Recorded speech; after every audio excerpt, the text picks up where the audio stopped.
Hunting Adeline chapter 8 the manipulator. দয়া লোককে বাড়ি নিয়ে যায়, আর আমি আর্চকে আমার ম্যানরে ফিরিয়ে আনি। আর্চ চাইছিল আমি তার বাসায় যাই, কিন্তু নিজের বাড়িতেই আমার বেশি নিরাপদ মনে হচ্ছিল। নিয়ন্ত্রণ আমার হাতেই থাকতো। পরে ভেবে দেখি এটা একদম ভুল ছিল। একটা বাড়ি বা ক্লিফের কিনারায়, চারপাশে জঙ্গল, সভ্যতা থেকে মাইলখানেক দূরে, তার মধ্যে আমাকে একাই থাকতে হয়। তার উপর একজন পাগল স্টকার সব সময় আশেপাশে ঘোরাঘুরি করে, মাঝে মধ্যে ঢুকে পড়ে। আমার বাড়িটা আসলে কোনো দিক দিয়েই নিরাপদ নয়, কিন্তু আমি তার বাসায় যেতে পারিনি। অপরিচিত কারো বাসায় ঢুকে যদি কোনোদিন আর বের হতে না পারি, সেই ভয় আমার ভেতরে গেঁথে আছে, যেন আমি সবচেয়ে দুর্বল অবস্থায় থেকেও কোনোভাবে নিজেকে রক্ষা করার চেষ্টা করছি। তোমার বাড়িটা খুব সুন্দর, আর্চ প্রশংসা করে। তার চোখ ঘুরে বেড়ায় লিভিং রুম ও কিচেন জুড়ে। আমি ওয়ালপেপার পাল্টে কালো পেইসলি করেছি, সোনালি কুর্তের বদলে লাল পর্দা দিয়েছি, সোফাগুলো লাল চামড়ার করে নিয়েছি। কিন্তু তার চোখ বারবার সিঁড়ির দিকে যায়, যেন জানে ওগুলো আমার বেডরুমে নিয়ে যাবে। কিন্তু আমার পরিকল্পনা অন্য। এটাই সেরা অংশ নয়। আমি মুচকি হেসে তার হাত ধরি আর আমার প্রিয় ঘরের দিকে নিয়ে যাই, সানরুম। এ ঘরে আমি খুব একটা যাই না। আগে নানির সঙ্গে এখানে অনেক সময় কাটাতাম। এখনও ঘরটায় নানির গন্ধ লেগে থাকে। ঢুকলে বুক ব্যথা করে। দ্বার খুলে ভেতরে ঢুকি। ঘরটা কাচের বক্সের মতো, ছাদ, দেয়াল, সব দিকেই কাচ। ক্লিফের কিনারায় ওপরে দাঁড়িয়ে থাকা ঘর থেকে জ্যোৎস্নায় চিকমিক করা পানির ঝিলিক দেখা যায়, কিন্তু আসল সৌন্দর্য উপরে, তারার আকাশ। আলোর দূষণ নেই, অগণিত হীরের মতো তারা কালো আকাশে ঝলমল করছে। আর্চ ধীরে ধীরে ঘুরে চারপাশে দেখে, তারপর মাথা উঁচু করে আকাশের দিকে তাকায়। মুখ হা করে যায়। সম্ভবত এটাই তার সবচেয়ে আকর্ষণীয় মুহূর্ত, কিন্তু আমার কাছে এটাই তার সবচেয়ে আকর্ষণীয় রূপ। এই মুহূর্তে সে তার অভিব্যক্তি নিয়ন্ত্রণ করছে না, কোনো অভিনয় করছে না। সে একজন মানুষ, চারপাশের সৌন্দর্যে মুক্ত। দারুণ, সে নিচু গলায় বলে, চোখে মুগ্ধতার আলো। তার চোখে একটা বিষণ্ণ আলো ভাসে। আমি ঠিক চিনতে পারি না। মাস্ক পরে নিলে বুঝতে পারি কিছু একটা কষ্ট সে লুকাচ্ছে। আমি জানতে চাই, কিন্তু তার চোখে আগুনের মতো কিছু জ্বলছে। বুঝতে পারি সুযোগ চলে গেছে। এটা তোমার জন্য স্পেশাল, সে নিচু গলায় বলে, আমার দিকে ধীরে ধীরে এগিয়ে আসে। হ্যাঁ, আমি নিঃশ্বাস বন্ধ করে বলি। এক মুহূর্তের জন্য মনে পড়ে আমি এক কাঁচের বক্সে আছি। হয়তো কেউ বাইরে থেকে দেখছে, কিন্তু মন থেকে কেউ দেখতে চাইলে দেখতে দিক। তাকে প্রমাণ করতে চাই সে আমাকে নিয়ন্ত্রণ করতে পারবে না। আমি যার হতে চাই তার হাতে নিজের শরীর তুলে দেব। আমি আর্চের হাত আমাকে ছুঁতে দেব। তার জীব আমার শরীর ছুঁয়ে যাবে, যতক্ষণ না আমার সমস্ত ইন্দ্রিয় ভরিয়ে দেয়। তারপর সে এমনভাবে সেক্স করবে যে আমি নিজের নামও ভুলে যাব, কারণ আমি অনুমতি দিচ্ছি। আর্চ আমার খুব কাছে আসে। আমার বুক তার বুকে ঠেকে যায়। সে আমাকে শক্ত করে জড়িয়ে ধরে। তার শক্ত শরীরের সঙ্গে আমার নরম শরীরের ছোঁয়া। ভালো লাগে, খুব ভালো। আর্চ আমার চোখের দিকে তাকায়, তারপর নরম ঠোঁটে আমার ঠোঁট স্পর্শ করে। আমি শ্বাস ছেড়ে দেই। তার ঠোঁটের ছন্দে আমার ঠোঁট নড়ে, নদীর ঢেউয়ের মতো, পাথরের গায়ে ধাক্কা দেয়া জলের মতো। আমি তার মুখে গিয়ে মিশে যাই। তার জিভ আমার ঠোঁটে এসে পড়ে। আমার ঠোঁটের ফাঁক দিয়ে ঢুকে যায় তার জিভ। আমি শিরশির করে উঠি। তার হাত চুলে গিয়ে খামচে ধরে। আমার মুখ কোনাকুনি হয়ে আরো গভীর চুমু খায়। তার শক্ত ওইটা আমার পেটে ঠেকে যায়। আমার ভেতরের আগুন তীব্র হয়ে ওঠে। সে ছোট নয়, আর এটাই আমি আজ রাত চাই। এমন কিছু যা আমাকে আনন্দে অন্ধ করে দেবে, নিঃশ্বাস পুড়িয়ে দেবে। তার চুমুক, কামড় আর গর্জন ভরা শ্বাসে আমি কেঁপে উঠি। তার হাত আমার জিন্সের বোতাম খুলে দেয়, জিপার নামিয়ে দেয়। তোমার ওইটা কি আমার জন্য ভিজে আছে, অ্যাডি? সে গর্জন করে বলে, ঘাড়ে কামড় বসায়। হ্যাঁ, আমি শ্বাস আটকে বলি। তার আঙ্গুল আমার জিন্স আর থঙের ভেতর ঢুকে যায়, ভেতরে স্পর্শ করে। সে এগে যায়, ফাক বেবি বলে। তারপর 2 আঙ্গুল ঢুকিয়ে দেয়। আমার চোখে অন্ধকার নেমে আসে। তার আঙ্গুলের গতি তীব্র হয়। আমি আর ধরে রাখতে পারি না। নখে তার জ্যাকেট আঁকড়ে ধরি। আমার গলা দিয়ে ভিজে ভাঙা আর্তনাদ বেরিয়ে আসে। তার হাতের তালু ক্লিটের উপর চেপে ধরে। আমার পা কাঁপে, অর্গাজমের ঢেউ জমে ওঠে। ওহ, আমি চিৎকার করি। তুমি কি কাম করার সময় এমন সুন্দর করে গলা খোলো? সে ফিসফিস করে। তারপর তৃতীয় আঙ্গুল ঢোকে। আমি শেষ হয়ে যাই, চিৎকার করে উঠি। আমার শরীর তার হাতের সঙ্গে মিশে যায়। সেক্সি পাখি, সে ফিসফিস করে। আমি লজ্জা ভরা ক্ষুধায় তার ঠোঁট খুঁজে নেই, চুমু খাই। তার আঙ্গুল আমার ঠোঁটে ছোঁয়, আমার রস ছড়িয়ে দেয়। তুমি আমার হাতে ম্যাচ করেছো অ্যাডি, পরিষ্কার না করলে অশোভন হবে। আমি চোখে চোখ রাখি, জিভ বের করে আঙ্গুল ছাটি। তার হাসি ছড়িয়ে পড়ে, আর ঠিক তখন শীতল স্রোত দেহে আছড়ে পড়ে। বাইরে কিছু নড়ছে। আমার চোখ বড় হয়ে যায়। আর্চ টের পায়, পিছিয়ে যায়। কি হয়েছে? সে বলে। কিছু না। আমি বলি, চলো উপরে আমার রুমে যাই। আমার সাহস ভেঙে যায়। তুমি কি আকাশের নিচে সেক্স করতে চাও না? সে অবাক হয়ে বলে। আমি কিছু বলার আগেই আরেকটা নড়াচড়া। আমি চাই, কিন্তু আমি থেমে যাই। আর্চ আমার মুখ ঘুরিয়ে তার দিকে করে। তুমি তোমার জামা খুলে ফেলো, তারপর শুয়ে পড়ো। পা ছড়িয়ে দাও, আমি তোমার মেস পরিষ্কার করব। আমার মুখ দিয়ে অদ্ভুত শব্দ বেরিয়ে যায়। লজ্জায় লাল হয়ে যায়। ঠিক তখন দরজায় জোরে ধাক্কা পড়ে। আমি লাফিয়ে উঠি। আর্চও চমকে যায়। তুমি কি কারো আসার কথা জানো? না। সে বন্দুক বের করে। আমি হতবাক হয়ে যাই। সে দরজা খুলে বলে, বের হয়ে আয় হারামজাদা। আমি ঘরের কোণে লুকাই, প্রার্থনা করি এই মানুষটাকে যেন কিছু না হয়। এক সময় নীরবতা। কোনো গুলি চলেনি। অসহ্য হয়ে জানালার বাইরে তাকাই, কিছু দেখি না, কেবল আর্চের গাড়ি। আমি দরজা খুলে বের হই। হঠাৎ পায়ের নিচে কচ করে কিছু ভাঙে। আমি ভয়ে চোখ বন্ধ করি। যদি কারোর শরীরের অংশে পা দিয়ে দেই।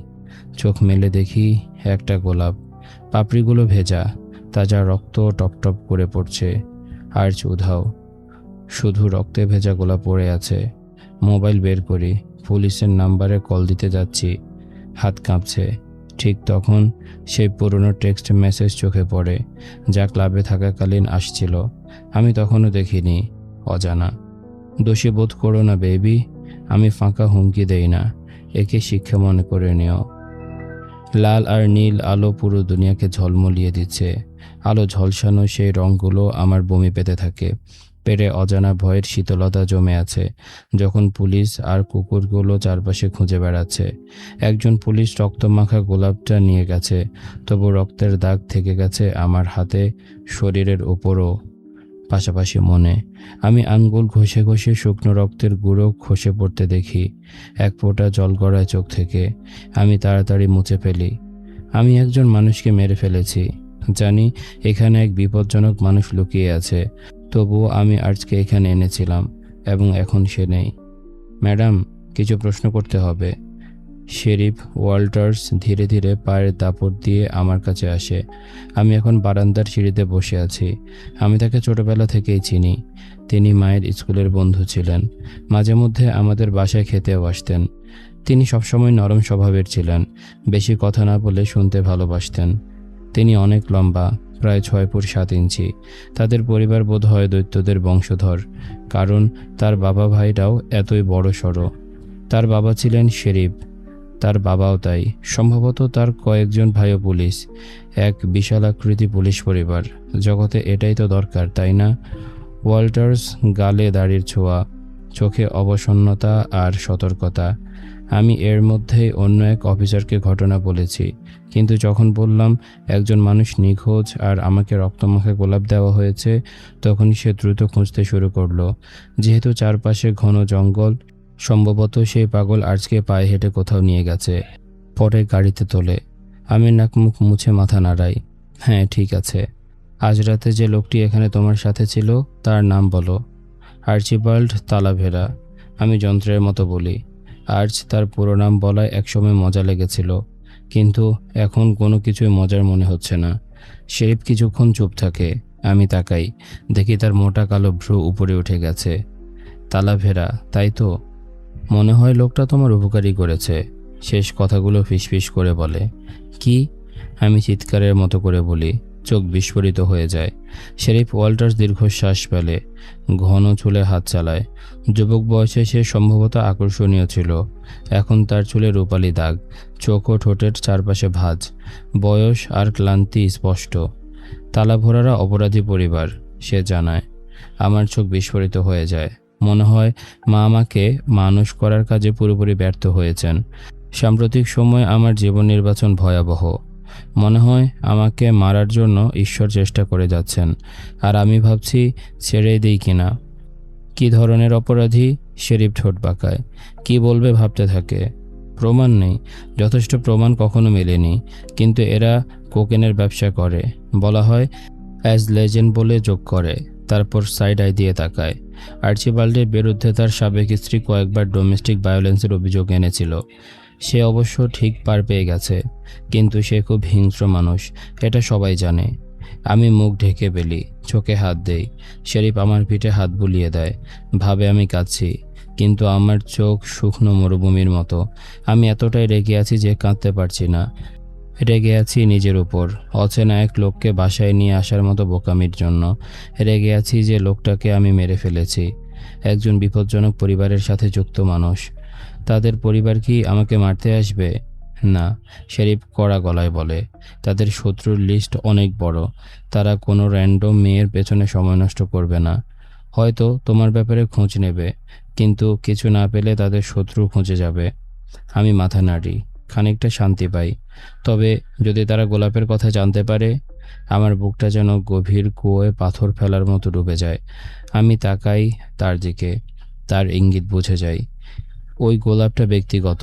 অ্যাডেলিন, জানো এর মানে কি? আমার একজন স্টকার আছে। আমি রিপোর্ট করেছি যে কেউ আমার বাড়িতে ঢুকেছে, আর যেখানে যাই সেখানে গোলাপ রেখে যাচ্ছে। শেরিফের ভ্রু কুঁচকে যায়। তোমার ফাইলে কোনো রিপোর্ট নেই যে তোমার স্টকার আছে? আমার শরীর সোজা হয়ে যায়, বিদ্যুৎ খেলে যায়। মানে কি? আমি চেঁচিয়ে উঠি। আমি তো একাধিকবার রিপোর্ট করেছি। শান্ত হও। শেরিফ হাত তুলে শান্ত করতে চায়। প্রেজেন্টে ফিরে ভালো করে দেখব। এখন আমাকে সব খুলে বলো। আমি চেষ্টা করি, হৃদস্পন্দন ধীর করি, তারপর সব খুলে বলি। একলা ঘরে থাকার সময় অজানা অ্যালকোহল খেয়ে ফেলার কথা, গোলাপ, আর সেই হুমকির নোট। শেরিফ মন দিয়ে শুনে নোটপ্যাডে লিখে নেয়। শেষ হলে আমি আরও ক্লান্ত বোধ করি। আমি খুঁজে বের করার চেষ্টা করব, কিন্তু অ্যাডেলিন, বুঝে রাখো, যদি তালাভরা পরিবার জানতে পারে যে তোমার স্টকার আছে, তারা হয়তো দোষ তোমার গাড়ি চাপাবে। আমি অবাক হয়ে তাকাই। একজন পুলিশ নিজে আমাকে সতর্ক করছে যে অপরাধী পরিবার আমাকে টার্গেট করতে পারে, কিন্তু শেরিফ ওয়াল্টার্স কখনো সত্য আড়াল করে না। আমার বাবা তাকে অনেক কিছু জিজ্ঞাসা করত, সে যতটুকু পারত বলে দিত। মা মাঝে মধ্যে রেগে যেত, শিশুদের সামনে খুনের আলাপ শুনিয়ে দিত বলে। তবে শেরিফ কখনো দুঃখিত মনে হতো না। আমি যতটুকু পারি তোমাকে রক্ষা করার চেষ্টা করব, সে আশ্বাস দেয়। কিন্তু তাতে আমার বুকের ভার কমে না। আমি দীর্ঘশ্বাস ফেলে ঘুরে যাই, ঘন জঙ্গলের দিকে তাকাই। লাল আর নীল আলো নাচছে, ছায়ারা নেচে বেড়াচ্ছে। আমি মাথা নাড়ি। শেরিফ যতই চেষ্টা করুক, একজন অপরাধীর হাত থেকে রক্ষা করতে পারবে না, হোক সেটা অপরাধীর পরিবার, না হোক কোনো পাগল স্টকার। Diary, September 10, 1944। আমি রোনালদোকে 3 দিন ধরে দেখিনি। 3 দিন ধরে ভাবছি সে কোথায় আছে। যদি আমার সাথে কিছু ঘটে যায়, এই ভেবে আমার মন এলোমেলো হয়ে গেছে। জনের সাথে আমার ঝগড়া হয়েছে। সে বলল আমি বদলে গেছি। আমি নাকি আর সেই নারী নই যাকে সে ভালোবেসেছিল। আমি নাকি এখন দূরে সরে গেছি। যখন সে শারীরিক সম্পর্ক চায়, আমি আগ্রহী হই না। আমি অনুভব করতে শুরু করেছি যে আমার বিয়ে ভুল এবং নোংরা। আমি অনুভব করতে শুরু করেছি যে আমি প্রতারণা করছি, কিন্তু আমার স্বামীর সাথে নয়। এটা এমন মনে হচ্ছে যে যেন আমি প্রতারণা করেছি আমার অতিথির সাথে। স্বামীকে আশ্বস্ত করার মতো তেমন কিছু বলার ছিল না আমার। তাকে বলতে পারতাম, আমি এখনও তোমাকে ভালোবাসি। এই 3টি শব্দ ছাড়া আর কিছু নয়, কিন্তু এই 3টি শব্দ বললেও এখন মনে হয় ফাঁকা। তার চোখের শূন্যতা দেখে বুঝতে পারি এই 3টি শব্দ তার কাছে ফাঁকা হয়ে গেছে। আমি আমার স্বামীকে হারাচ্ছি, ধীরে ধীরে কিন্তু নিশ্চিতভাবেই। আর আমি লজ্জিত হলেও স্বীকার করি, আমি খুব বেশি খারাপও বোধ করছি না এই নিয়ে। এই ছিল আজকের পর্ব। কেমন লেগেছে তোমাদের কমেন্ট করে জানাও। দেখা হচ্ছে পরের পর্বে। ততক্ষণ পর্যন্ত সবাই ভালো থাকো, সুস্থ থাকো। আজকের মতো আমি তারিফ এখানে বিদায় নিচ্ছি। আল্লাহ হাফেজ।